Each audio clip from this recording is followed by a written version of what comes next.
The sky above Crestwood was a dull, overcast gray that morning, one of those days where the clouds felt heavy with something unsaid. It was a Thursday in early March, and the streets were still slick from last night's drizzle. 12-year-old Lila Hastings was running late. Her boots slapped against the wet sidewalk as she hurried toward the school bus stop, her backpack bouncing against her spine. Her mother, Caroline, had reminded her 3 times to wear her coat, but Lila had stubbornly insisted she wasn't cold. That was the last time Caroline would see her daughter. The Hastings house sat on a quiet cul-de-sac at the edge of town, where mailboxes leaned slightly and fences had long given up trying to stand straight.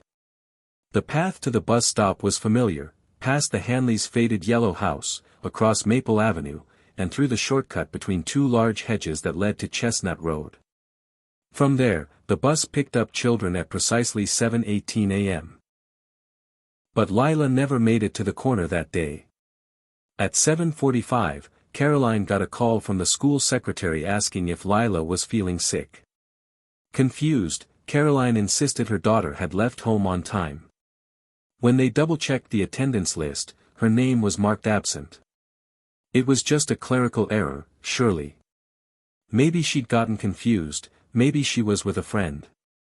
Caroline told herself this over and over as she called neighbors, friends, and finally her husband, Mark, at work. By 9:30 a.m., the panic had bloomed into full terror. No one had seen Lila. Not the Hanleys, not the mailman, not even the kids who normally walked with her from Chestnut Road. Just, gone. Mark left his office immediately, racing through red lights on his way back to Crestwood. When he got home, police cruisers were already parked in the driveway. An officer named Danner, tall and stiff as a board, gently asked for a recent photo and a description of what Lila had been wearing. Caroline, in shock, stumbled over her words. A blue hoodie. Jeans. That butterfly backpack she refused to throw away. By noon, search teams were combing the area. Helicopters buzzed overhead. K-9 units sniffed along every trail, ditch, and ravine. Volunteers lined up to canvass the neighborhood. But there was no trace. Not even a single footprint outside the usual muddy paths. Lila had vanished somewhere in the space of 2 blocks, and no one saw a thing. News vans soon flooded the streets. The local TV station ran old home videos of Lila laughing in the backyard, holding a garden hose and spinning in circles. The town grieved, but they also speculated. Had someone grabbed her? Had she run away? Or had something worse happened, something that didn't leave blood, or a broken zipper, or even a scream?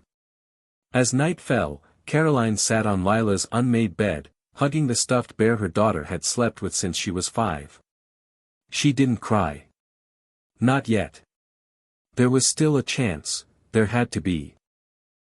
That this was just some horrible misunderstanding. Any minute now, she would walk in the door, soaking wet, angry that no one had waited for her at the bus stop. That was the lie Caroline needed to survive the night. The following morning, reality began to set in. Flyers were printed. Lila's face went up on telephone poles, in shop windows, and online. Tips began to pour in, none of them credible. A gas station attendant thought he'd seen her with an older man in a green pickup. A woman in the next county reported a girl matching her description panhandling near a grocery store. But when police followed up, nothing came of it. Just shadows. A week passed. Then 2. The ground thawed and the air began to carry the scent of spring, but the Hastings home remained frozen in time. The police investigation expanded and contracted like a lung, filled with theories, then collapsed under lack of evidence. No DNA. No witnesses. No calls. No ransom. The town grew restless. Rumors began to slither out from corners, whispers about Mark's temper, about Caroline's drinking, about a neighbor who kept to himself. The kind of gossip that blooms in the soil of uncertainty. And still, Lila remained missing. 8 years would pass before anyone spoke her name on the news again. And when they did, it started with an electrician crawling beneath a stranger's house, searching for faulty wires, and instead finding something that should never have been there. The disappearance of Lila Hastings didn't just rattle the Hastings family, it cracked open something deeper in Crestwood. It was the kind of town where everyone knew everyone, or at least pretended to. But after Lila vanished, that cozy familiarity soured into suspicion. The first few days after the search ended, people were still hopeful. "She's probably with someone she knows," they said at the grocery store, in whispers over carts of cereal and detergent. "Kids run away all the time." But Lila wasn't the kind of kid who ran away. Her grades were steady, her friends were close, and she still slept with the hallway light on. By the end of the first month, hope had turned into fear. Parents began walking their kids to school, even middle schoolers. Fences were suddenly mended, security cameras installed, deadbolts replaced. The local Facebook groups lit up with finger-pointing and theories that grew stranger by the day. Every van that idled for too long, every unfamiliar jogger, became a potential suspect. Detective Paul Danner, assigned to the case almost immediately, wasn't new to missing persons. But this one stuck to him like a shadow. There was no body, no note, no sign of struggle. Just an empty sidewalk between a hedge and a street. The simplicity of it was chilling. "People don't just vanish," he told the press in his first briefing. "Someone knows something." But after 2 months, then 6, then a full year, the leads dried up. Danner aged and fast-forward. His desk at the precinct was piled with folders, all with Lila's name on the tab. He still drove by the Hastings house once a week, and every time he passed that quiet intersection where Lila had last been seen, he slowed to a crawl, hoping to notice something, anything, he'd missed. Mark and Caroline Hastings endured the nightmare in 2 entirely different ways. Caroline rarely left the house. She sat in Lila's room every morning, writing letters in a spiral notebook that she never mailed. "Dear Lila," they began, sometimes angry, sometimes pleading. She stopped answering calls. When friends dropped off meals, she barely spoke. Her face hollowed out, eyes always fixed on the front door like it might open at any second. Mark went the other way. He launched a website, organized search parties in neighboring counties, hired private investigators. But as the months passed, and the sightings proved false or cruelly mistaken, his energy twisted into desperation. Then into silence. People noticed him talking to himself at gas stations, muttering under his breath at town hall meetings. Grief, when left to fester, grows teeth. The town's children grew up with Lila's name like a ghost on their lips.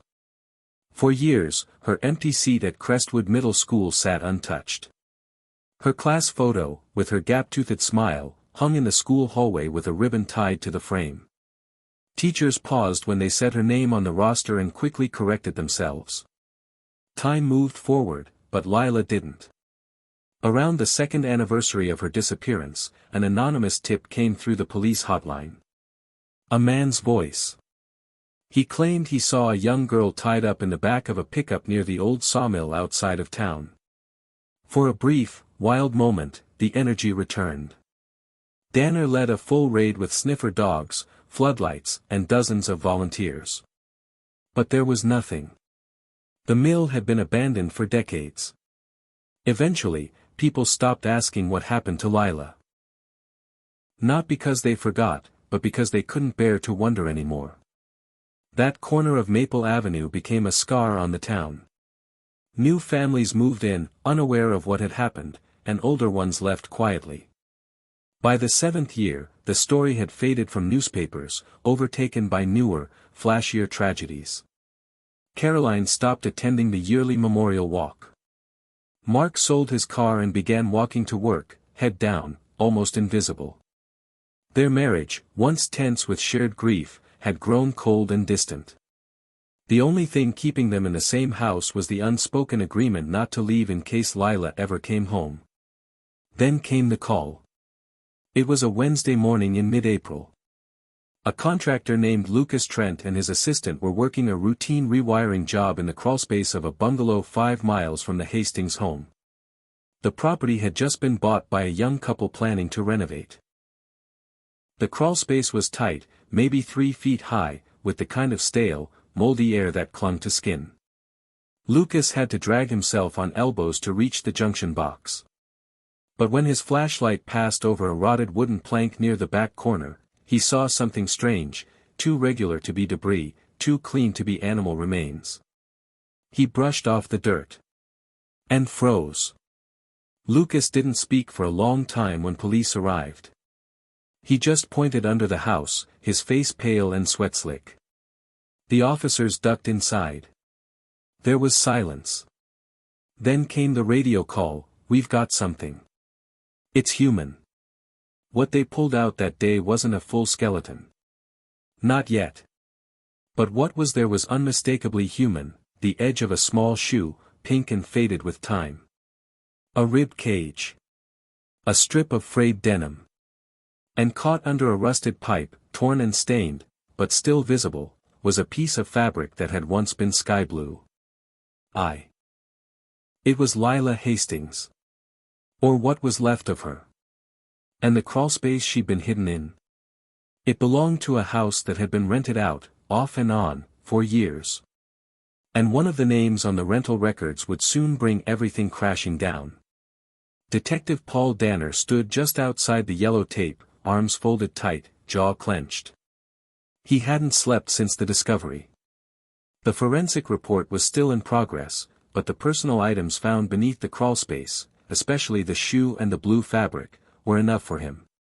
His gut told him the truth long before the lab could confirm it. Lila Hastings had been here the entire time. Hidden beneath a house in a part of town just far enough from her route to school to make it seem impossible. But Crestwood wasn't that big. And somehow, 8 years had passed while her remains lay buried beneath someone's floorboards. It was a quiet house, nestled at the end of Meadowridge Lane. The kind of place that didn't attract attention. The previous owners, a retired couple named the Brennans, had moved to Florida 3 years prior. Before that, the property had passed through at least 4 other hands, mostly renters. The landlord, according to county records, was a local man named Arnold Weeks. Danner recognized the name immediately. Weeks had lived in Crestwood for decades. A loner, mostly. Known for odd behavior, keeping to himself, mumbling during town meetings, fixing up houses and renting them out at low rates. He had no major criminal record, just a DUI 15 years back. Nothing to suggest he could be involved in anything darker. But Danner had interviewed him during the early days of the investigation. Weeks had been one of dozens of people who lived along or near Lila's possible path. He'd offered no useful information, claimed he hadn't seen the girl that day. At the time, he hadn't even been on Danner's radar, just another quiet old man in a quiet old town. Now, Danner was wondering how many other things he'd missed. The crawlspace was sealed off for further excavation, and teams worked around the clock. Items were logged, photos taken, every inch documented. A rusted flashlight. A chipped ceramic bowl. Fragments of what might have once been toys. They found hair strands, fibers, even small buttons. It was all evidence now. Caroline and Mark were informed personally. Danner had driven to the Hastings home himself. He couldn't let them hear it from the news. Caroline opened the door and knew right away. She didn't speak. Just nodded and stepped aside, letting him in.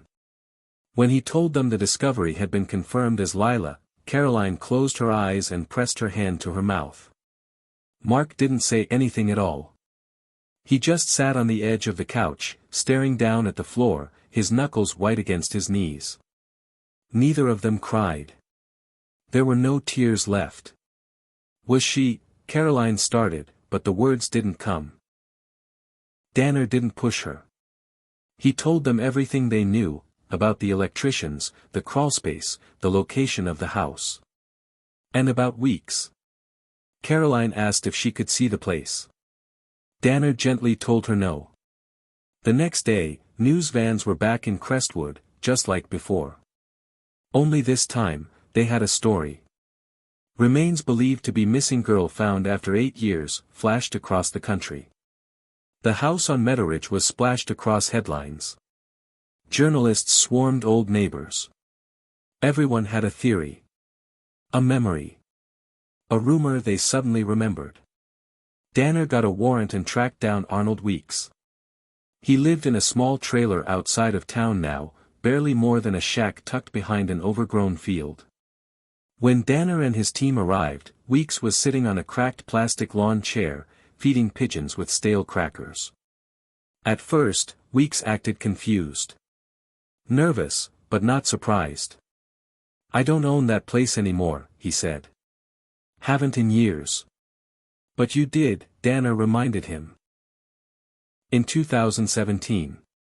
When Lila disappeared." Weeks shifted in his seat. "I rent a lot of houses. I can't remember all the dates." Inside the trailer, things were strange. Not illegal, yet, but strange. Dozens of notebooks filled with shaky handwriting, pages torn out. Stacks of old newspapers, many of them featuring stories of missing persons. No sign of Lila's belongings, but plenty of clutter. Old dolls. Plastic figurines. Children's books, oddly out of place for a man in his 60s with no known family. Weeks was brought in for questioning. He denied everything. Said he never met Lila. That she'd never been in his house. That someone else must have hidden her there. But his story had holes. For one, the floorboards in that part of the crawlspace had been reinforced, sloppily, but intentionally. Not something a kidnapper in a hurry would have done. And the ceramic bowl found beneath the floor. It had Weeks' fingerprints, aged and partial, but enough to match older records. Still, without a confession or direct evidence tying him to Lila, the DA was hesitant. Circumstantial, they called it. Unless forensics uncovered something decisive, DNA, blood traces, a weapon, Weeks might walk. Danner couldn't believe it. The town had waited 8 years for closure, and now the one person who might have known the truth was sitting in an interview room, smirking, silent, offering nothing. But there was still one more thing. A file buried deep in the original investigation logs. A detail dismissed at the time. Lila's best friend, a girl named Maddie Perot, had told detectives something strange in her original interview. That Lila had once mentioned the man with the broken house, a man who smiled too much, and offered her candy if she ever got bored walking to school. The note had been chalked up to childhood exaggeration. But now Danner wasn't so sure. Because the property on Meadowridge had been under renovation in 2017. A house with broken windows. Cracked paint. A broken house. And Weeks had lived there alone during that time. If Maddie's memory held up, and if Danner could link it back to Lila, then maybe this case wasn't as cold as it had seemed. And maybe Weeks wasn't as quiet as he pretended to be. The town of Crestwood wasn't just shaken now, it was burning with questions. Everyone had an opinion. Everyone had a memory. And most unsettling of all, everyone had someone they suspected. Detective Danner sat in his office, sifting through a stack of old case files marked closed in faded red ink. He'd reopened every interview transcript from 2017, looking for threads he might have missed. Names resurfaced, neighbors, substitute teachers, maintenance workers. Dozens of them.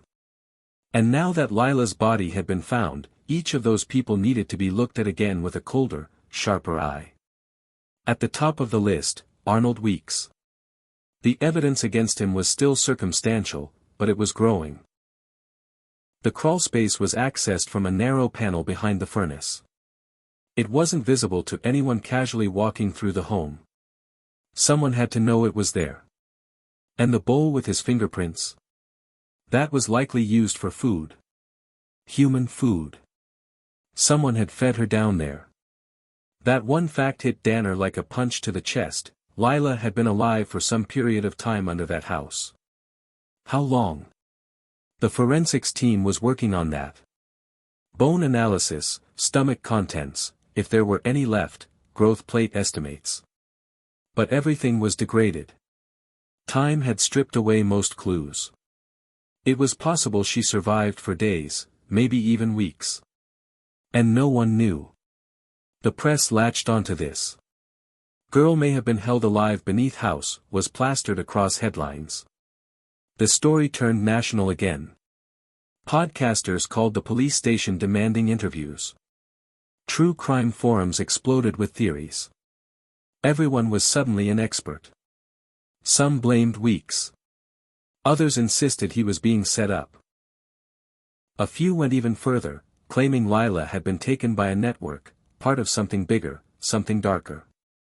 Danner didn't entertain those ideas publicly, but late at night, they scratched at the edges of his mind too. Because some things about this case didn't line up. Weeks' rental records showed he hadn't lived in the Metteridge house for more than 2 months in 2017. After that, he moved across town and rented the property out.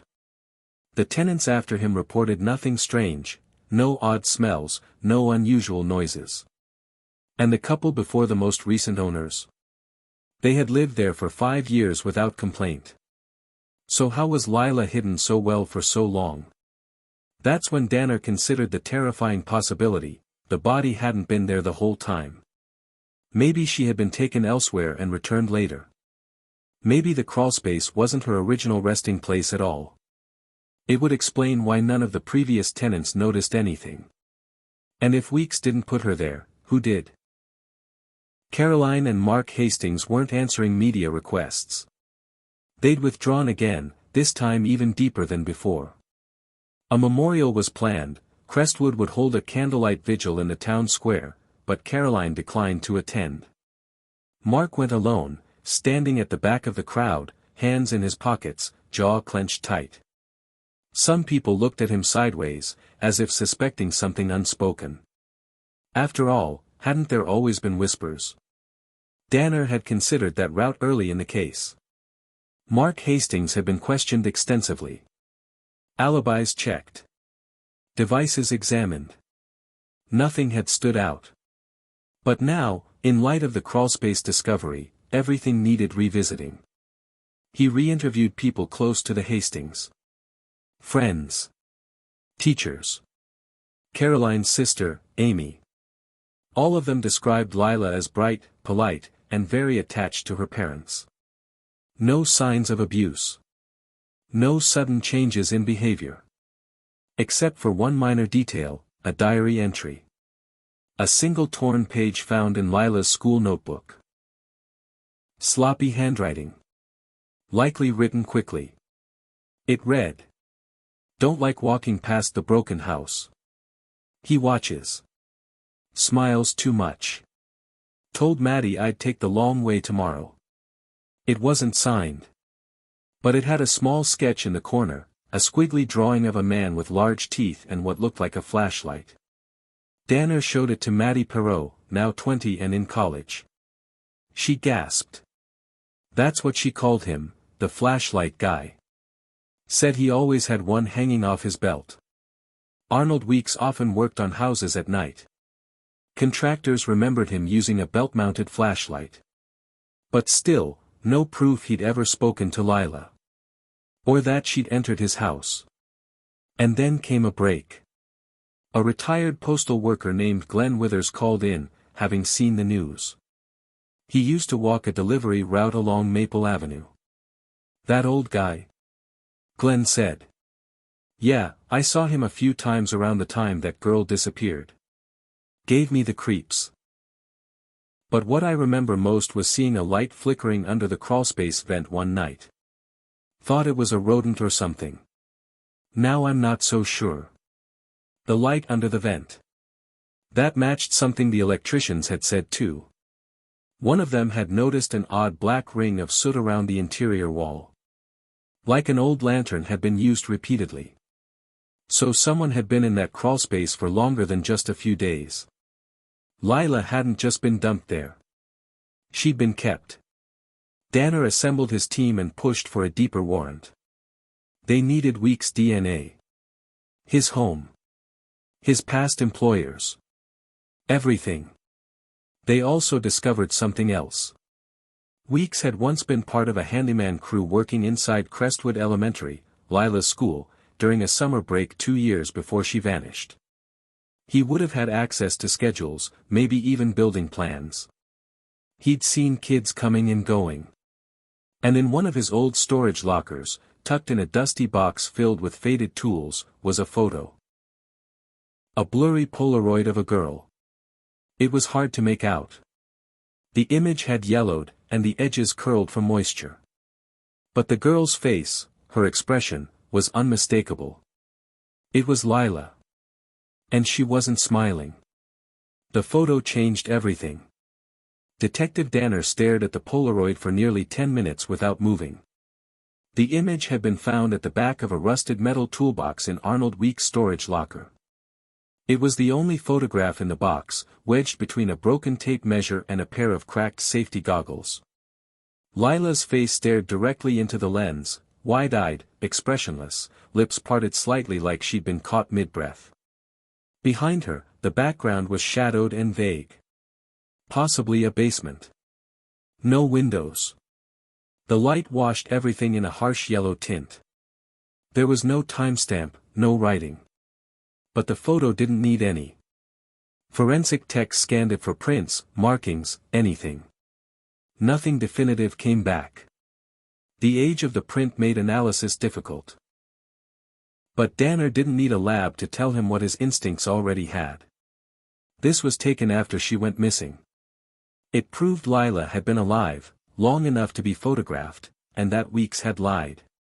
He brought Weeks back in. This time, Danner didn't waste time with pleasantries. We found the photo. Weeks didn't ask what photo. He didn't even flinch. He leaned back in the interview chair, eyes glassy, hands shaking just slightly. You kept it, Danner said. All this time. Why? Weeks muttered something under his breath. The mic picked it up, barely. She wasn't supposed to die. That was the first real admission. Danner pressed hard. You took her. You kept her down there. For how long? Did she try to escape? Weeks rubbed his eyes. I just wanted someone to talk to. He refused to say more without a lawyer. Once legal counsel arrived, he shut down completely. No confession. No apology. Nothing. But the photo was enough. The DA approved a formal charge. Unlawful confinement of a minor resulting in death. Not murder, yet, but it was a start. Back at the precinct, Danner gathered his team for a closed-door meeting. He didn't act alone, he said flatly. Not a man like that. He's old, clumsy.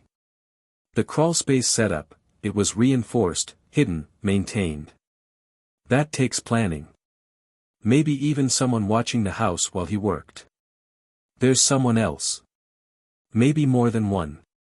The theory opened a floodgate. They re-examined all evidence with a new filter. Security footage from nearby stores in 2017. Transcripts from neighbors. Utility bills. One document stood out, a water usage spike in the Metteridge property during a 2-week stretch in March 2017. It didn't fit. The house was supposed to be empty during that time. Danner pulled the records and matched it with cell tower pings from a burner phone used near the property. Registered to no one. Purchased with cash. But there it was. Weeks of signals bouncing between Metteridge Lane and a small trailer park 3 miles away. The trailer park manager confirmed the lot was rented around that time by a man named Richard Voss. The name meant nothing, at first. But digging through old complaints, Danner found something disturbing. Voss had been arrested in 2004 for loitering outside a school in a neighboring town. Charges dropped. No follow-up. He disappeared shortly after. Now he was back, possibly under a false name. Possibly working with Weeks. And no one had heard from him in years. Danner's team canvassed the trailer park. The lot where Voss stayed had been empty for a while, but neighbors remembered him. A large man. Greasy hair. Always wore dark sunglasses, even indoors. One woman recalled a dog, always barking. Another remembered a night, years ago, when she heard a child crying through the thin walls. No one reported it at the time. No one wanted to get involved. Meanwhile, Caroline Hastings was spiraling again. She refused to eat. Spent entire days curled up on Lila's bed, rereading the notebooks she'd written all those years ago. Mark tried to talk to her, but they hadn't really spoken in weeks. Not about anything real. The photo had broken something in both of them, a cruel, visible confirmation that their daughter had suffered. Caroline would stare at the image for hours. Not because she wanted to, but because she needed to. To understand. To know. "She's looking at someone," she whispered once. "Her eyes aren't on the camera. She's looking past it." Mark thought she was imagining things. But when Danner revisited the photo under enhanced light filtering, he saw it too. A faint reflection in the lens. A second figure. Out of focus. Possibly wearing a cap. Standing behind whoever was taking the picture. That was their second man. They reopened public tips. Released a blurred portion of the reflection in hopes someone might recognize the shape, the stance, anything. Dozens of calls came in. One from a woman named Eleanor Wade. She said her brother, Charlie, had once worked with Weeks doing electrical repairs in the late 2010s. Claimed he'd always been odd, kept to himself, whispered when he talked. Danner tracked Charlie Wade down. He lived in a rundown apartment on the outskirts of the county. Hadn't held a steady job in years. Paranoia coated him like sweat. When questioned, he denied knowing anything about Lila. But when they showed him the photo, blurred figure and all, his hands began to tremble. "Weeks dragged me into it," Charlie muttered. "I didn't want to. I didn't even know her name." Danner leaned in. "Tell me what you did. Where you were. Everything." Charlie looked up. "I'll tell you everything. But I want protection." He said he wasn't the only one watching her. "He who?" Charlie swallowed. "There's someone else. Bigger than Weeks. Bigger than me." Caroline Hastings stood at the kitchen sink, staring at nothing. The tap was running, had been for nearly 10 minutes, but she didn't notice. The house felt colder these days, even in the middle of spring. Lila's room remained untouched upstairs, door always ajar like a child might drift back into it at any moment. She no longer believed that. The photo had obliterated any hope she had clung to. For 8 years she had imagined a dozen possible endings, Lila running away, Lila being held but still alive, Lila forgetful but safe. But none of them had prepared her for the truth. Her daughter had been held captive. Underground. Watched. Photographed. Left to die alone. Caroline couldn't bear to tell people how long she'd known something was wrong. Not just after Lila disappeared, but even before. The way Lila avoided a certain block. The way she sometimes flinched when the front doorbell rang. She had chalked it up to nerves. Childhood worry. Now she realized, Lila had known. She had feared something. And no one listened. Mark wasn't coping any better. He spent his days wandering the neighborhood, retracing Lila's route to the bus stop like a haunted man. He carried the photo with him, folded in half, pressed against his chest like a talisman. People in town stopped him to offer condolences, to share old memories, but he barely registered them. His mind was locked in a single loop. How had this happened under his watch? Their marriage, already cracked, began to disintegrate. Conversations became one-word exchanges. Caroline blamed Mark for pushing the police too far away in the early weeks. Mark blamed Caroline for not noticing Lila's anxiety. They both blamed themselves. And neither dared say aloud the worst thing: maybe she'd still be alive if they had done more. The news kept getting worse. Detective Danner visited again, this time with updates that fractured what little resolve they had left. "Charlie Wade has agreed to cooperate," he told them quietly, sitting on their couch again like he had 8 years before. "He's confirmed what we feared." Lila was taken deliberately. Weeks wasn't acting alone. Mark closed his eyes. "There's more than one." "Yes," Danner said. "At least 3, according to Wade." They referred to themselves like a circle. A network. They never used names. Only initials. Wade was recruited as the maintenance man. His job was to help reinforce the crawlspace and drop off supplies. Caroline's voice was barely audible. "Did he hurt her?" Danner hesitated. "He claims he never spoke to her. That he was only there at night. Left food. Repaired things. But there's something else." He handed Caroline a clear plastic sleeve. Inside it was a piece of lined notebook paper, torn and crumpled. A child's handwriting, round, uneven. It had been found behind one of the crawlspace boards, slipped between a crack in the wall. It read: "If anyone finds this, my name is Lila Hastings. I live on Pine Circle Road. I'm 12. Please tell my mom and dad I didn't run away. I was taken." The man with the light said I'd be home soon, but he lied. Caroline dropped the paper. Her hands flew to her mouth, and she let out a sound that wasn't quite a sob, more a long, broken exhale. Mark didn't move. He just stared at the writing. Frozen. "There's more," Danner said.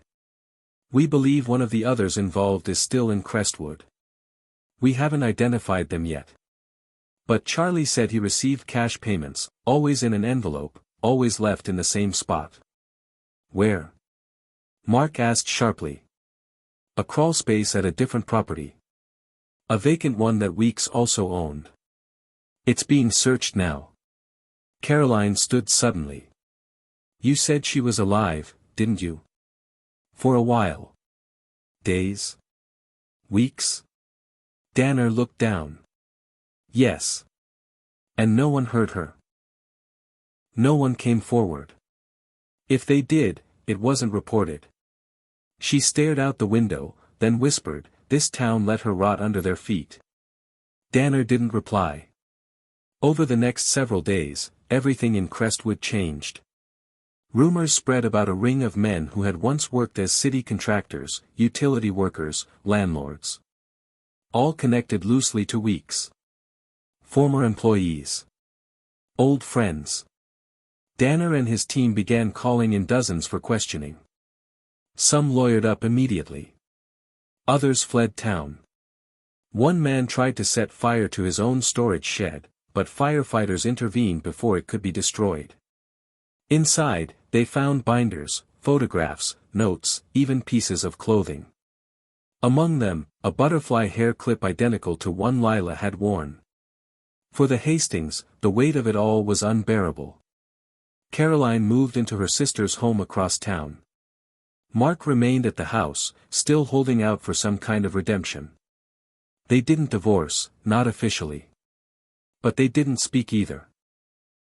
The case had become a black hole, pulling them deeper into grief than either could escape from. Crestwood tried to grieve, too. The town put up a memorial bench in Lila's honor near the bus stop. Kids placed flowers and folded notes. Teachers lit candles in her memory. But it all felt hollow. Everyone knew now, they had lived above her for nearly a decade. And never once thought to check.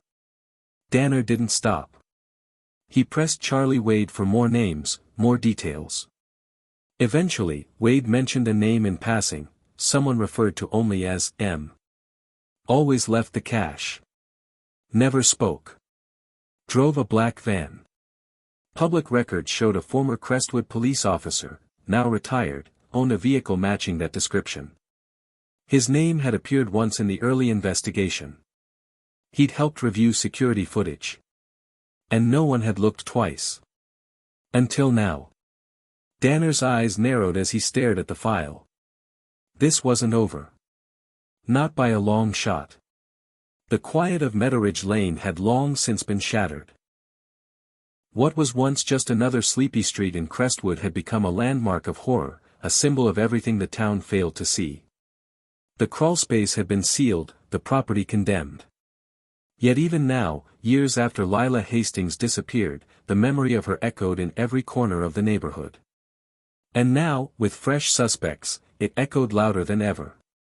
Detective Paul Danner stood in the middle of his office, a wall of photographs behind him, faces, places, strings of yarn connecting time and location, like a spider's web of unanswered questions. Charlie Wade was still in protective custody, reluctant to say more. And the man Wade only referred to as M remained a ghost. Until the license plate search confirmed it. The black van registered to retired Crestwood police officer Martin Kellier. Danner's stomach turned when the name came up. Kellier had been a fixture of the force for nearly 3 decades. Quiet, respected, never flashy. He retired 2 years after Lila disappeared. At the time, no one thought anything of it. He'd helped comb through evidence, offered advice on search routes, even participated in a few of the public vigils. But now, looking back, Danner saw the gaps. Kellier had also quietly overseen parts of the property canvass, including the house on Meadowridge Lane. Danner didn't say a word to anyone. He drove to Kellier's current home himself, an isolated cabin 10 miles outside of Crestwood, tucked in the woods and surrounded by barbed wire fencing. He didn't request backup, didn't call it in. He needed to see the man alone first, face to face. Kellier answered the door wearing slippers and a flannel robe. His hair was thinner, his back more hunched than Danner remembered, but the eyes were the same, sharp, calculating. "Paul," Kellier said with a calm smile. "Didn't expect you out here. Can I come in?" Of course. The cabin was meticulously clean. Too clean. Everything in perfect place. No dust, no clutter. Danner noted a faint chemical smell, like bleach that had soaked into the wood. His eyes drifted toward a door in the back of the living room, metal, bolted. "I'm reopening parts of the Hastings case," Danner said slowly. "Charlie Wade gave us a few names. Yours came up." Kellier didn't blink. Charlie always was a mess. Anything he says should be taken with a grain of salt. "We found payment records. A black van. Matching license plate. Matching schedule. All roads lead here, Martin." A long pause. Then a chuckle. Low, quiet, almost patronizing. "I've always liked you, Paul," Kellier said softly. "But you're chasing shadows." Danner's hand hovered over the recording device in his pocket. "Tell me about the night of March 9, 2017. Where were you?" Kellier's smile vanished. "I was at home. No witnesses. No surveillance. But we found Lila's body under a house you signed off on during the original canvass. Your name is in the report." Kellier stared at him for a long time, then leaned forward. "Let me give you a piece of advice, detective. You don't always want to know the full story. Some truths are like fire. Get too close, and they burn everything down, including you." Danner stood up. "I'll be back, with a warrant." He didn't get 10 feet outside before he heard the back door slam. By the time he returned with backup the next morning, the cabin was empty. Kellier was gone. Inside, they found a hidden room behind the bolted door. And in it, a cot, chains, an old camcorder, and dozens of tapes labeled with dates and initials. The FBI took over immediately. Danner didn't stay for the full review. He didn't have to. The town was about to learn what had really happened under their noses. News broke within 48 hours. Martin Kelliher, decorated officer, was now the prime suspect in not just Lila's disappearance, but possibly more. The tapes suggested a pattern. Other children. Other names. The scope was far darker than anyone imagined. Crestwood collapsed into chaos. People demanded answers. Parents called the school board, the police department, City Hall. How could they have trusted a man like that? How had no one seen it? Caroline Hastings refused all interviews. She watched the news in silence, flicking the screen off mid-sentence. She didn't need the details. She already lived them. She buried the evidence boxes in Lila's closet, locked the door, and walked away. Mark, meanwhile, began building something in the backyard, a small wooden gazebo near the old swing set. A place for silence. For memory. For apology. The entire town attended Lila's reburial. This time, there was a headstone. This time, they said her name without pretending she might walk back through the door. She was laid to rest beside a small flowering tree, donated by the school. A pink dogwood. And still, Kelliher remained missing. Interpol flagged his passport. The FBI issued a national warrant. His photo was shared across every screen in America.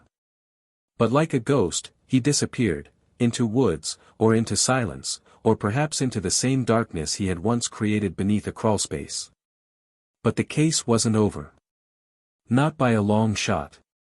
Danner believed there were more. Charlie Wade had mentioned initials. More than M. There were still names to uncover. Still tapes to watch. Still children whose stories had yet to be told. And at the center of it all, Lila Hastings, the girl who vanished walking to school. Who, for 8 years, waited in silence for someone to finally find her. The tapes found inside Martin Kelliher's hidden room were worse than anything Detective Paul Danner had imagined. Each one was labeled in shaky block lettering, initials, dates, and vague titles like S, Night 2, or E, Quiet.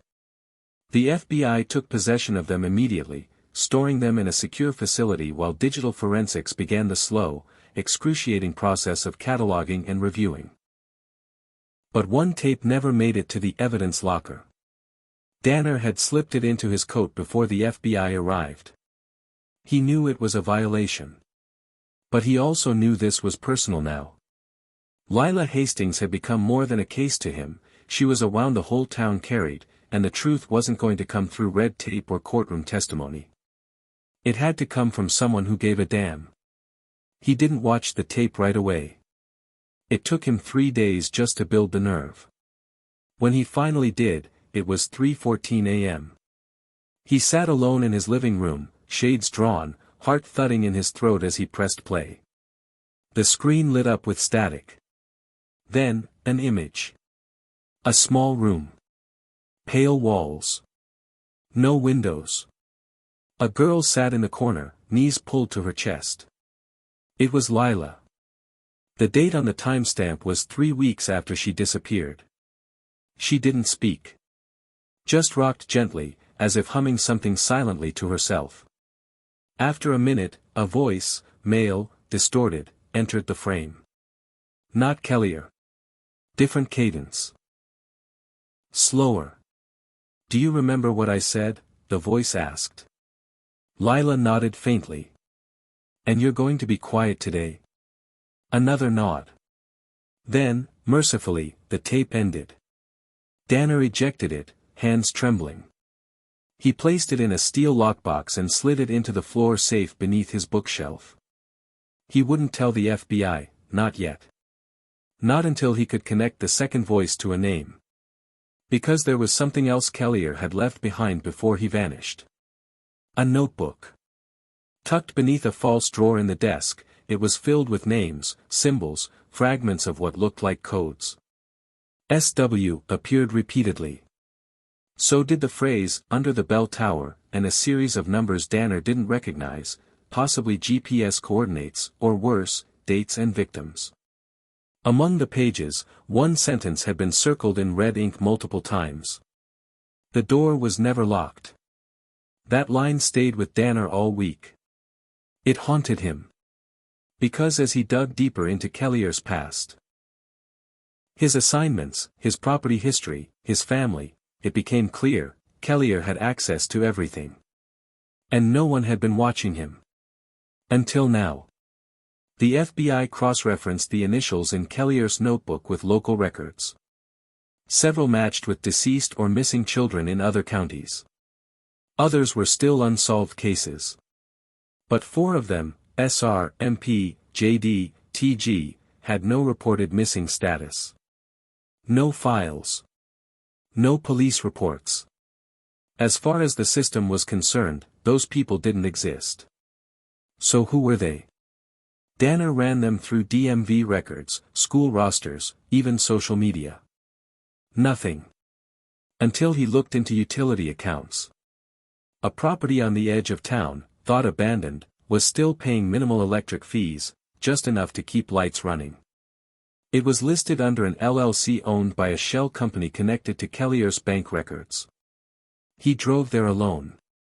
The house was buried behind thick hedges, ivy-covered and crumbling, a place swallowed by nature and time. He entered through the back, pistol drawn, flashlight sweeping the hallway. It was silent. But the dust patterns on the floor showed movement. Footprints. A path. He followed them to a locked hatch beneath the kitchen, partially covered by an old refrigerator. Danner heaved the appliance aside and pried open the hatch. A ladder led downward into darkness. He took a breath, then descended. What he found below was a second crawlspace, much larger, concrete reinforced, wired with lights and vents. And a door. A metal door with a keypad and rusted hinges. The code wasn't hard to guess. The numbers from the notebook. Danner typed them in, and the lock clicked open with a sound that turned his blood cold. Inside, there was no one. Just a single chair. A small blanket. Drawings tacked to the walls. One showed a stick figure girl beneath a tree with a swing. Another showed a house with a door wide open.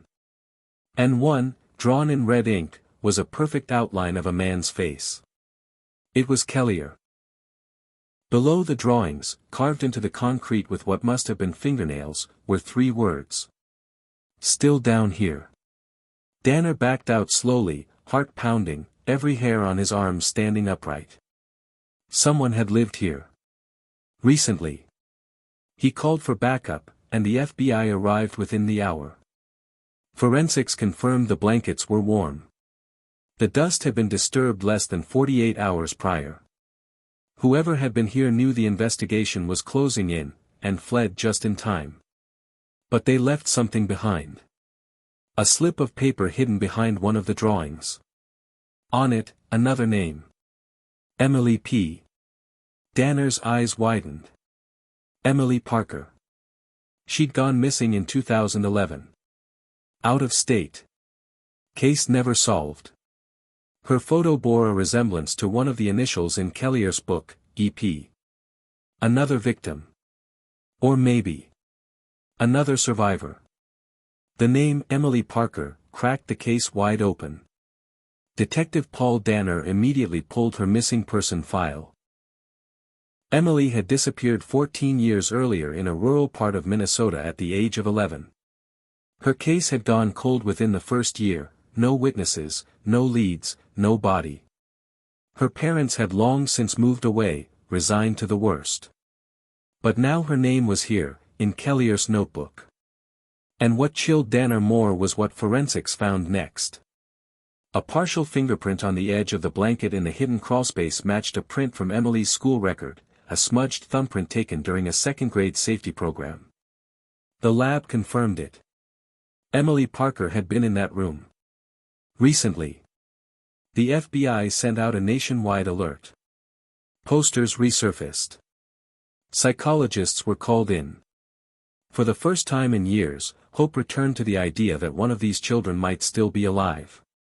But if Emily had escaped, or been released, why hadn't she come forward? That question haunted Danner.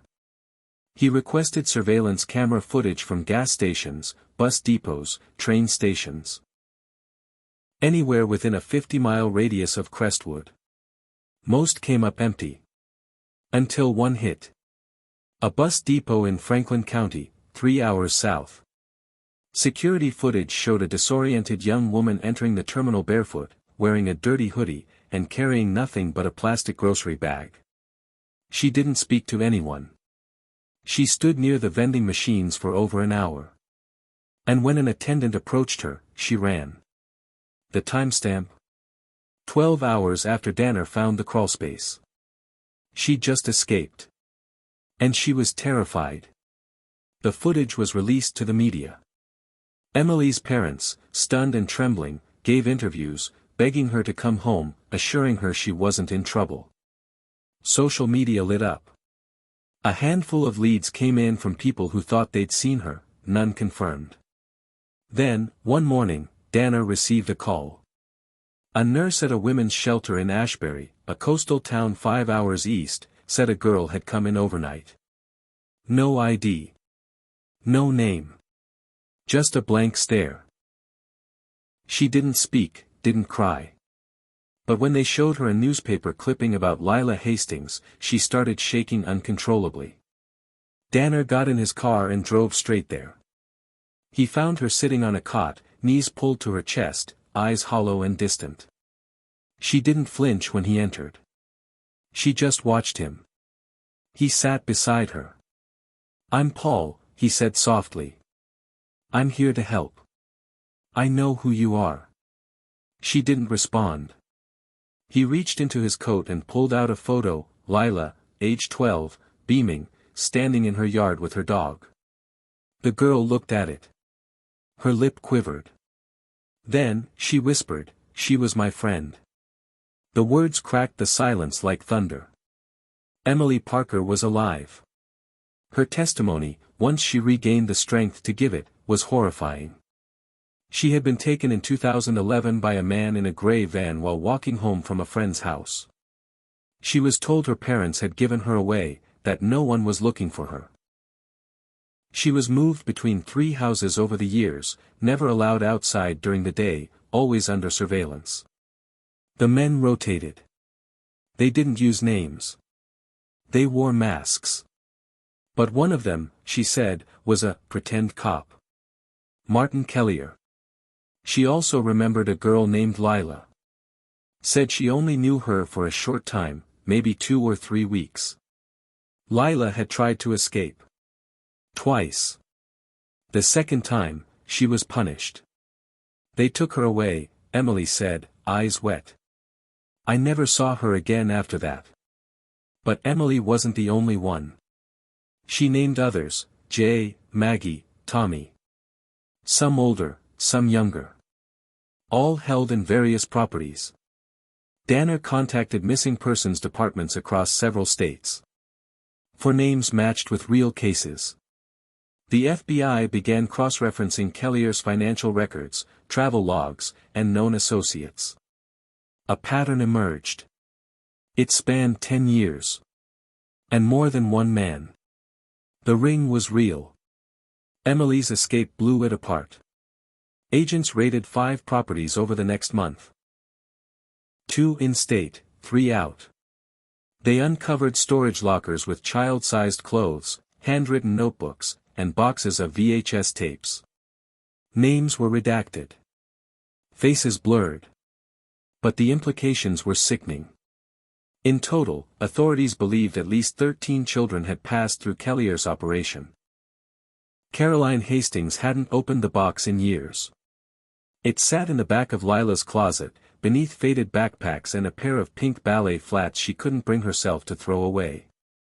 She hadn't wanted to see it, not after the funeral, not after the crawlspace, and certainly not after the photograph. But after watching Emily Parker on the news, something inside her shifted. Lila had mattered.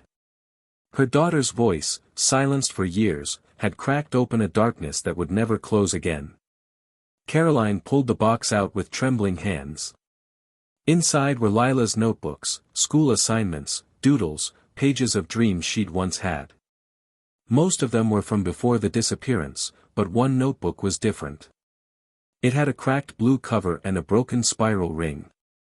She didn't remember seeing it before. She flipped it open and immediately recognized the handwriting, Lila's. But these weren't school notes. They were private. Pages upon pages of stream-of-consciousness thoughts, some crossed out in frustration, others circled wildly. Some of the lines were barely legible, scrawled in the kind of panic only a trapped child could produce. Most chilling were the entries dated days after her disappearance. I think today is Thursday. They brought food again. Crackers and something warm. I didn't eat much. The light stays on all the time. He talks through the wall now. Says I'll go home soon. I don't believe him. I screamed today. No one heard. Caroline pressed her hand to her mouth. The ink was smudged in places, like Lila had cried while writing. The last few pages were filled with drawings, doorways, ladders, windows without glass. And then one final entry. If Mom finds this, I hope she knows I didn't give up. I waited. I watched the door every day. I stayed brave. Please don't be sad forever. Caroline folded over, clutching the notebook to her chest, and wept harder than she ever had. She had imagined her daughter terrified, broken, forgotten. But this proved something else. Lila had fought. She had written to stay sane. To be found. Later that week, she brought the notebook to Detective Danner. He read it in silence, jaw tight, eyes flicking between the lines. Then he closed it gently. This changes things, he said. How? Caroline asked. There are mentions in here, phrases that match with Emily's testimony. Same routines. Same things said to them. And she refers to someone new. Danner flipped back to a page and read aloud. He's not like the others. He's nicer. Brings candy. He asks questions. That's not Weeks or Kellier, Danner continued. They were never described as kind. This was someone else. A third man. Or a fourth. Lila had written, too, about hearing music. Faint. Mechanical. Like a toy. Danner remembered the drawing from the hidden crawlspace, the stick figure under the swing, a musical note drawn beside her. They were missing something. Danner returned to the condemned Meadowridge Lane property with a forensic team. He wanted everything re-examined. Not just the crawlspace, but the foundation, the walls, the attic. In the attic, tucked behind a section of insulation, they found something. A small, battery-operated music box. The kind that plays a lullaby when wound. It was covered in dust, but when turned, it still played a faint tune, Twinkle Twinkle Little Star. Danner stared at it, stunned. Emily had mentioned the same song. So had Lila. This wasn't coincidence. Back at headquarters, a tech matched the music box's model to a batch sold only in limited numbers across a few local gift shops, mostly custom items. They traced 5 purchases to Crestwood during the relevant years. One was bought by a man named Douglas Keene. The name wasn't familiar. But his address was. He owned the property next door to the Meadowridge house. He'd lived there the entire time. Never moved. Never sold. And never been questioned. Danner stared at the screen, pulse rising. How had they missed him? A neighbor. A ghost. Someone who'd watched the crawlspace every day from his kitchen window, and never said a word. Danner paid him a visit that night. The man who answered the door was in his 60s. Clean-shaven. Friendly. Invited Danner inside without hesitation. Claimed he remembered Lila, even offered condolences. Said he hadn't known anything, just a quiet neighbor. But on the hallway shelf, Danner saw something that froze his blood. A photo. Black and white. Old. But unmistakable. Kellier. Smiling. Arms slung around a younger man. Douglas Keene. They knew each other. "I'd like to ask you a few more questions," Danner said. Keene smiled faintly. "Of course, Detective. Anything I can do to help." Douglas Keene's house was unassuming, white shutters, a small flower garden, wind chimes gently clinking in the evening breeze.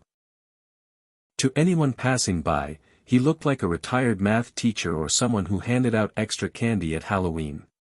And for 8 years, he'd lived no more than 30 feet from the spot where Lila Hastings had been imprisoned and left to die. Detective Paul Danner sat in Keene's living room, heart beating steadily behind his ribs like a warning drum. The photo had confirmed the worst: Keene had known Martin Kellier. They hadn't just crossed paths, they'd posed for a picture together. Close. Familiar. Comfortable. Danner glanced around the house as Keene poured tea. The place was too neat. Like Kellier's cabin, it felt almost staged. Framed art. Perfectly dusted surfaces. Too quiet. There were no signs of life beyond the performance of normalcy. Keene returned, smiling politely as he handed over a mug. "I was surprised to hear about Martin," he said, sitting down across from Danner. "He always seemed decent. Private. But I suppose you never really know someone. You knew him well enough to take pictures with him." Keene's expression didn't change. "We volunteered together once. For a church drive. Years ago. Yet your name never came up during our investigation. Not once. Not even when we canvassed the neighborhood." "I was out of town," Keene said smoothly. "I just returned from my sister's place in Oregon. 2 weeks, maybe longer." No one asked. Danner sipped the tea. "We found a music box in the attic next door. Same model as one you purchased. It played Twinkle Twinkle Little Star. Ring a bell?" "I collect music boxes," Keene replied with a shrug. "I've always found them calming." "Is that a crime now?" "No," Danner said quietly. "But hiding your relationship with Kellier during a federal investigation is." Keene leaned back. The smile didn't fade, but it cooled. "I think I'd like to speak to a lawyer now." "I think that's a good idea." Danner didn't leave empty-handed. A warrant was issued within 48 hours. Keene's home was searched top to bottom. Forensics swept the entire place, including the backyard. And under the garden shed, in a space roughly the size of a crawlspace trapdoor, they found what they'd feared. A second hidden chamber. This one was even smaller than the one under Meadowridge Lane. It was padded, lined with soundproof insulation. Inside were crayons, a faded mattress, and more drawings, stick figures, houses, trees. And one name, scrawled repeatedly across the wall in trembling crayon. Lila. They brought Keene in again. This time, with handcuffs. He didn't resist. Didn't speak. Just smiled as he was walked out to the patrol car like he'd been expecting this for years. Under interrogation, he said almost nothing. But when shown Lila's final journal entry, his smile faltered. "She was different," he said softly. "She didn't cry all the time like the others. She made stories. Told me one about a dog that could talk." "You knew she was 12 years old," Danner growled. "You kept her under your neighbor's house." "I never touched her," Keene said quickly, defensively. "I didn't hurt her. I just watched.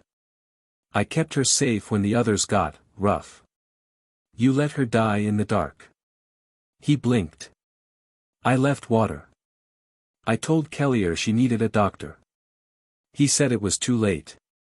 Keene was charged with multiple counts: conspiracy, unlawful imprisonment, failure to report child abuse, and accessory to murder. More were expected as the FBI sifted through records linking him to other disappearances. The town of Crestwood reacted with fury. He had lived among them. He had waved to children walking to school. Shoveled snow for elderly neighbors. And the whole time, he had known what was under that house. The Hastings didn't speak to reporters. Not after the arrest. Not after the press conferences. Not even when federal agents told them Lila's final drawings had matched the ones in Keene's chamber. Caroline took Lila's journal and buried it beneath the dogwood tree in their yard. Mark carved a second name into the base of Lila's headstone, Emily. A quiet thank you for her bravery, for her survival, for not letting the truth stay buried. But it wasn't over. Not yet. One of the final pieces of evidence surfaced the following week, an envelope mailed anonymously to the Crestwood PD. Inside was a flash drive. It contained a single file. A video. And it was dated just 4 days before the electricians had found the crawlspace. Danner watched it alone, his office door locked. The screen showed a dark room. A camera facing a figure, their face obscured by a mask. Behind them, a map. Dozens of pins. Strings connecting states, towns, properties. The figure spoke. You found one. But there are others. You were never meant to dig this deep. Now you've opened the door. Let's see how far you're willing to go through it. Then the screen went black. And Danner understood something he hadn't before. This wasn't just about Lila. It never had been. Detective Paul Danner stood at the edge of the old crawlspace, the morning sun cutting sharp lines through the broken boards and casting strange shadows across the dirt. The house had been stripped, condemned, and hollowed out, but the air still carried the same terrible weight. It wasn't just a place anymore, it was a grave. And not just for Lila. In the weeks since Douglas Keene's arrest, the FBI had uncovered chilling evidence that this ring of abusers went far beyond Crestwood. Each name in Kellier's journal was another story waiting to be uncovered. Each property tied to him or his associates was another potential crime scene. More crawlspaces. More hidden doors. More children. The flash drive's message had confirmed it, you found one. But there are others. Someone out there had been watching the investigation. Perhaps more than one person. Perhaps from the very beginning. What Danner had believed to be a single, awful case had revealed a network that threaded through state lines, property deeds, and entire decades. They had only scratched the surface. Caroline Hastings didn't come to the final press conference. Instead, she visited the dogwood tree alone, sitting beneath it with a folding chair and the last photograph of her daughter, Lila at age 11, the day before she vanished. She didn't cry anymore. Not the way she used to. The tears had given way to something else, purpose. Because Lila hadn't just suffered. She had resisted. She had written. She had told her story, scratched into walls, hidden in notebooks, drawn on the floor of her own tomb. Now the world had seen it. Caroline had spent the last 2 weeks sorting through a growing pile of letters from families across the country. Some were condolences. Some were confessions, parents admitting they hadn't believed their children when they said they were afraid. Others were cries for help. A woman from Iowa whose niece had vanished walking to school. A man from Georgia whose sister disappeared in 1994, leaving behind a stuffed bear and an unfinished lunch. All with eerily similar details. She kept each letter. Each one a marker of something dark and real that Lila had helped uncover. Mark, meanwhile, worked quietly with the FBI to launch a foundation in Lila's name. Not just a scholarship or memorial, but something active, a dedicated task force for cold case child disappearances, with full access to federal records, property registries, and interagency communication. He called it the Crawlspace Initiative. The symbol? A hand reaching through a slatted floor, with light breaking in from above. As for Danner, he couldn't sleep anymore. Not after the video. He'd watched it over and over, searching for details, the wall, the voice, the pins on the map. The voice was disguised, but something in the cadence felt familiar, almost local. And one of the towns marked on the map, just barely visible behind the masked figure, was less than 20 miles from Crestwood. It was a cabin. One that once belonged to an old handyman named Curtis Monroe, a man whose name had come up once in 2017, but was quickly dismissed. He had died in 2016, ruled a natural cause. But now, with the ring unraveling, Danner wasn't sure anything had been natural. He and a federal team returned to the cabin. The crawlspace beneath it was different, stone-lined, deeper than the others, almost like a bunker. They found bedding. Bones. Child-sized shoes. And in the farthest corner, a tin box containing dozens of Polaroids. One of them was dated 3 weeks after Lila went missing. She wasn't in it. But someone else was. Emily. Standing next to a masked figure, holding a stuffed cat. The past wasn't buried. It was waiting. By the time the investigation entered its final stages, 9 people were arrested across 4 states. 3 committed suicide before trial. 2 cooperated with authorities in exchange for reduced sentences. One of them confirmed the worst suspicion. Lila's body had never been meant to be found. Only the electrician's accidental discovery had upended the entire network. And for that, Danner would always believe in fate. The house at Meadowridge was finally demolished. In its place, Caroline planted a new dogwood tree. No plaque. No headstone. Just a small bench beside it, facing the spot where her daughter had waited in the dark. She came every Sunday, with a blanket and a book, and sat in silence. Sometimes, children passed by on their way to school, laughing. She liked that. One morning, nearly a year after everything ended, she found something beneath the bench. A folded piece of paper, taped underneath the wood. Just a simple drawing, done in red crayon. A girl holding a balloon. Next to her, another girl, taller, smiling. On the back was one word. Remember.